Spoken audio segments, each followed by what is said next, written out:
June 7, 1099. 12,000 infantrymen and 1,300 Crusader knights from Western Europe advanced toward Jerusalem, one of the holiest cities in Christianity. They came from France, Normandy, Flanders, and southern Italy. Their objective was clear: capture Jerusalem. To reach this point, they had marched for more than 3 years, through Anatolia, through Syria, through sieges, disease, hunger, and desert marches. Now, the walls of Jerusalem stood directly before them. Inside the city, around 4,000 Fatimid troops had sealed the gates. On the walls, stones, arrows, and fire pots were ready. Outside the city, the Crusaders were short on water, short on timber, and running out of time for a long siege. From the south, Egypt could send an army at any moment, so they decided they had to attack immediately. On July 15, Godfrey of Bouillon's massive siege tower advanced toward the northern wall. From the battlements, Fatimid soldiers hurled stones down onto the tower's wooden frame. Archers fired into the gaps between the wooden boards. Fire pots shattered against the animal hides covering the outside. Inside the tower, knights waited on the top level. In front of them was a wooden bridge that could be lowered like a horizontal ladder, connecting the siege tower directly to the wall of Jerusalem. If that bridge touched the wall, the Crusaders would have a path into the city. But if the tower burned first, Godfrey and the men inside it would be roasted alive before the gates of Jerusalem. And after 3 years of marching, the crusade would collapse just meters from its final goal. To understand why everything came down to this moment, we have to go back to 1095, when Pope Urban II called the West to march east. In 1095, at Clermont in southern France, Pope Urban II, the head of the Roman Catholic Church, stood before a crowd of Western clergy, lords, and knights. He called on them to march east. The roots of the crisis lay in Byzantium. The Byzantine Empire, the center of Christian power in the eastern Mediterranean, was losing ground in Anatolia after decades of war. Emperor Alexios I needed military aid from Western Europe to resist the Muslim forces expanding through the region. But as Urban II's call spread beyond Clermont, it quickly took on a larger meaning. Jerusalem became the final destination. To Western Christians at the time, Jerusalem was the sacred center of the world. It was where Jesus had been crucified. It was where the Holy Sepulchre stood. It was the ultimate destination of pilgrimage. This time, pilgrimage came with war. Those who answered the call came from many regions of Western Europe: France, Normandy, Flanders, Lorraine, and southern Italy. They did not serve a single king. They followed their own lords, bringing knights, infantrymen, clergy, servants, and pilgrims. Many believed the journey could save their souls. That made the Crusader army both powerful and difficult to control. They had many commanders, many ambitions, many private vows, and one common goal: Jerusalem. Among the most important lords was Godfrey of Bouillon, a powerful nobleman from Lower Lorraine. There was Raymond of Toulouse, one of the wealthiest and highest-ranking lords in the army. There was Bohemond of Taranto, a Norman warrior from southern Italy. And there was Tancred, Bohemond's nephew, a young Norman knight, ambitious and increasingly prominent in the campaign. The Crusader armies gathered at Constantinople, the capital of Byzantium.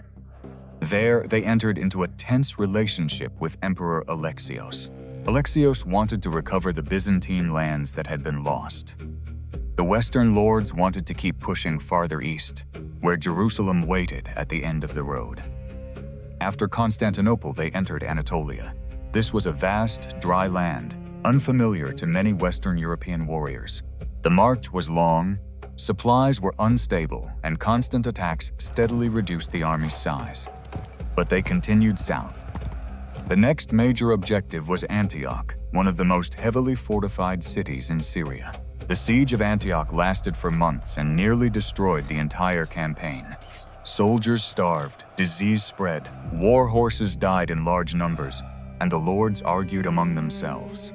But in the end, Antioch fell. The Crusaders survived, but they left Antioch transformed. Fewer men, fewer horses, less food, and far more experience in siege warfare. After Antioch, the campaign nearly drifted away from its original goal. The lords began fighting over cities, ports, land, and plunder. Bohemond wanted to keep Antioch for himself. Raymond wanted to preserve his influence within the army. Many knights wanted land and wealth. But the ordinary pilgrims wanted only to keep going to Jerusalem. If the army stopped in Syria, the original vow would become meaningless. By early 1099, the lords were forced to continue the march south. They chose the coastal route along the Levant. This route allowed them to pass near Tripoli, Sidon, Tyre, Acre, and Caesarea, while keeping open the possibility of supplies from Western ships in the Mediterranean. The Crusaders' reputation preceded them. After Antioch and the devastation along their route, many towns understood that resistance could bring disaster. Some towns gave way. Others abandoned positions that were difficult to defend. From May 1099 onward, the pace of the march increased sharply. The Crusaders passed Sidon, Tyre, Acre, and Caesarea, then turned inland. At that point, Jerusalem was only one final march away. Jerusalem was no longer just a name in a sermon, no longer just a point on a map. It was directly ahead. That night, some groups could not wait until morning. They moved ahead in the darkness and climbed the hills around the city. And when the sun rose on June 7, 1099, they saw the walls of Jerusalem. After nearly 3 years of marching, the final goal was before them. But from that moment, the pilgrimage ended. The siege began. When the Crusaders saw Jerusalem, many fell to their knees and prayed. But the commanders could not afford to see the city only as a sacred symbol. They had to see it as a military target. Jerusalem stood on high ground. Walls surrounded the city. Its gates were protected by towers, and the easiest approaches had already been reinforced. To the north, the ground was more favorable for bringing troops and siege machines close to the wall. But that area also had an extra outer layer of defense. The south and southwest could also be attacked, but the terrain was more difficult, and some positions were protected by a dry ditch, high walls, and fire from the battlements. Inside the city, Iftikhar ad-Dawla had prepared for the siege. He did not need to send his troops out to fight a major battle. He only needed to keep the Crusaders trapped outside the walls long enough for relief to arrive. The city gates were shut. Archers and stone-throwing engines were placed on the walls. The water cisterns were inside the city.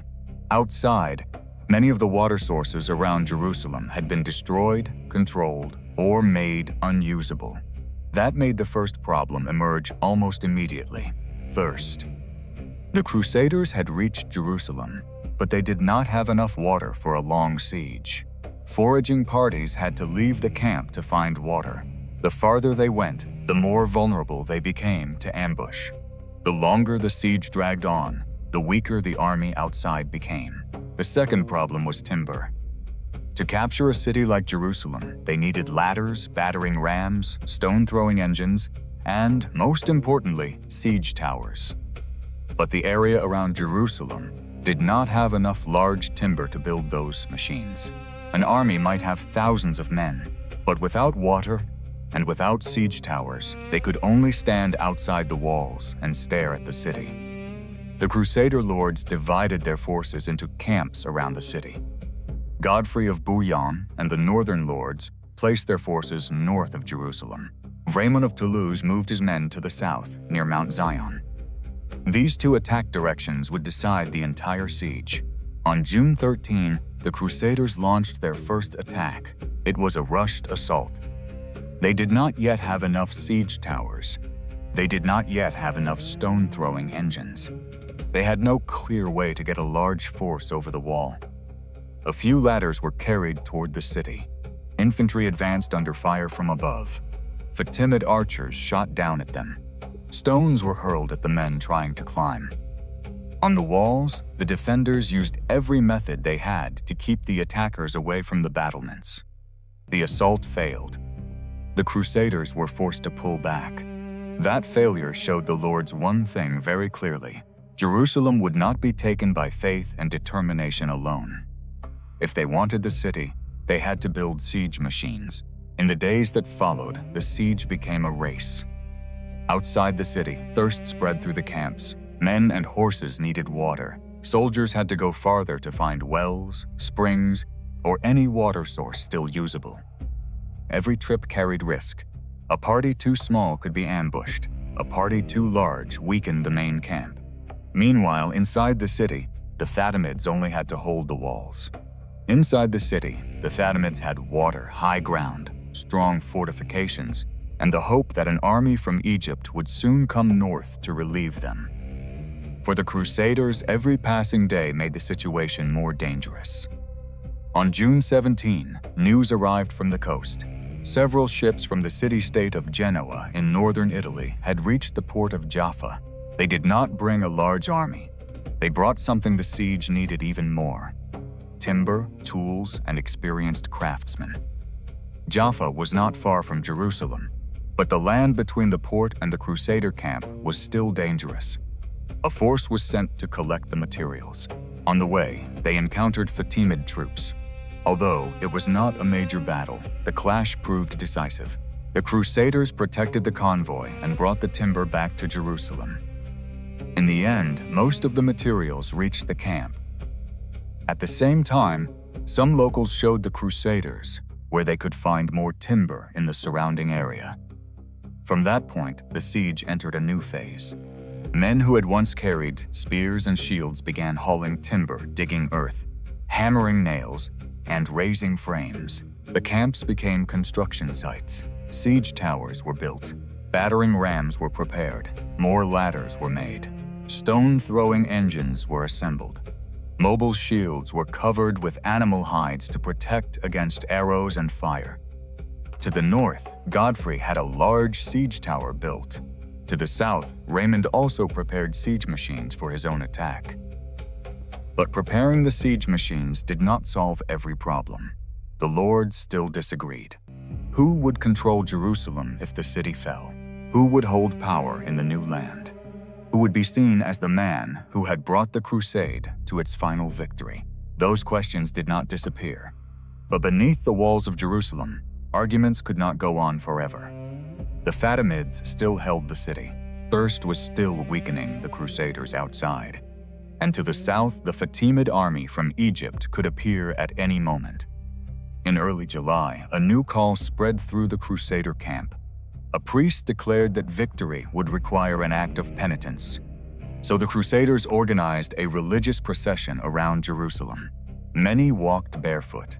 They carried crosses and relics, circling the walls they were about to attack. From the battlements, the Fatimids watched them. In some places, arrows were fired down. Some clergy and pilgrims were hit. For the defenders, it was a chance to mock an enemy they believed was desperate. For the Crusaders, it increased their anger and determination. After weeks of thirst, failure, and preparation, the final attack was drawing near. By July 13, the siege machines were ready. Two main attacks were prepared. Raymond would attack from the south. Godfrey would attack from the north. The Fatimids saw the siege towers and stone-throwing engines positioned in front of the areas they expected to be attacked. They moved their own engines into the opposite positions. They prepared stones, arrows, oil, fire, and burning materials. But on the night before the great assault, Godfrey made a crucial move. His northern siege tower had been designed so it could be dismantled and moved. In the darkness, Godfrey's men took sections of the tower apart, moved it along the northern wall, and rebuilt it in a different position, near the area of Jerusalem's northeastern gate. When morning came, the Fatimids realized the main direction of attack had changed. Their stone-throwing engines on the wall could not be moved as quickly as the siege tower below. Godfrey had shifted the battlefield before the battle began. On July 14, the assault began. In the north, Godfrey's men pushed a battering ram toward the outer defenses. Above them, Fatimid troops shot arrows and hurled stones down. Burning materials were dropped onto the siege machines. The Crusaders used hide-covered shields to protect the men pushing the ram. Every meter forward came at a cost. At last, the ram broke through part of the northern defense line, but soon after, it became stuck in the rubble and turned into an obstacle for the siege tower behind it. The Fatimids tried to burn it. The Crusaders tried to put out the fire. Then the fight took a strange turn. Realizing the ram was blocking the tower's path, the Crusaders decided to burn it themselves to clear the way. On the wall, the Fatimids now tried to put the fire out, because they needed that obstacle to remain in place.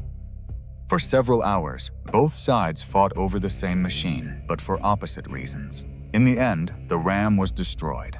The northern path opened. To the south, Raymond met stronger resistance. His siege tower advanced under heavy fire. Stones, arrows, and burning materials fell continuously.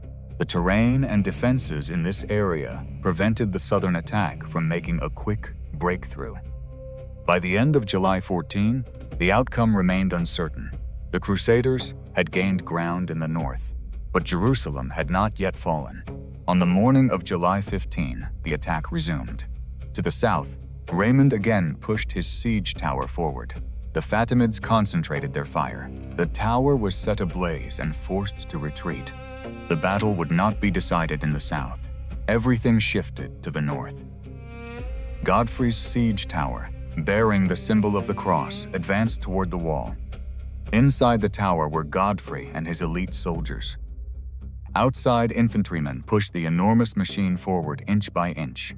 From the wall, Fatimid soldiers hurled stones down. Archers fired into the gaps. Firepots shattered against the animal hides, covering the wooden frame. A single accurate shot could set the tower on fire.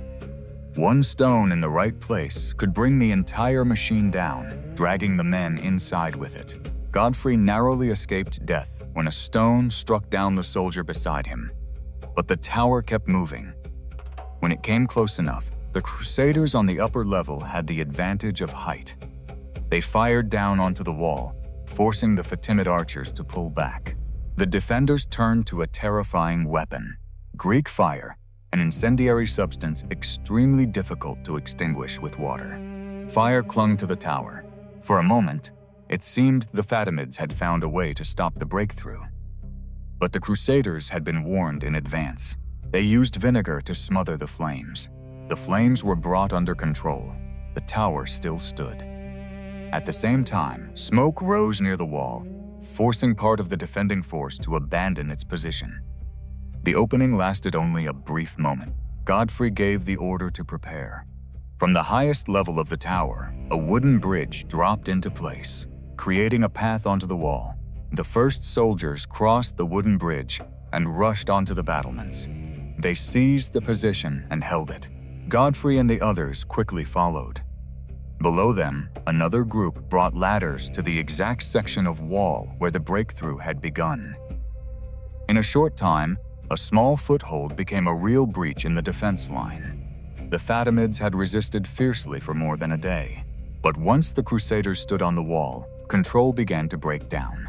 Bad news spread faster than orders. Some positions fled. Some defenders withdrew into the city. In the south, Raymond and his men saw Fatimid units leaving the wall.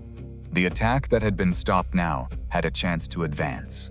The gates and defensive points began to lose contact with one another. Jerusalem did not collapse because its walls had been destroyed. It collapsed because the Crusaders had captured one point on the wall, and from that point, panic spread into the city.